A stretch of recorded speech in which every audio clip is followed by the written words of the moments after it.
Assalamualaikum, salam sejahtera. Huawei baru saja melancarkan smartwatch yang terbaru iaitu Huawei Watch Fit 4. Kita tengok apa yang menarik pasal smartwatch yang terbaru ni. Let's go.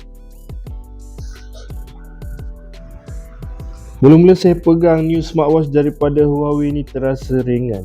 Rupa-rupanya berat dia lebih kurang 27 gram sahaja dan dia punya ketebalan jam ni lebih kurang 9.5 mm. Dan kalau korang boleh tengok dekat sini, dia punya frame ni aluminium dan dia punya screen ni glass AMOLED.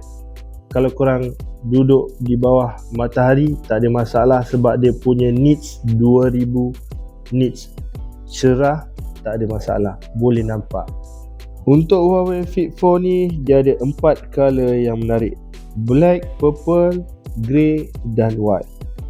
New smartwatch daripada Huawei korang boleh start pre-order pada 22 hari bulan 5 2025.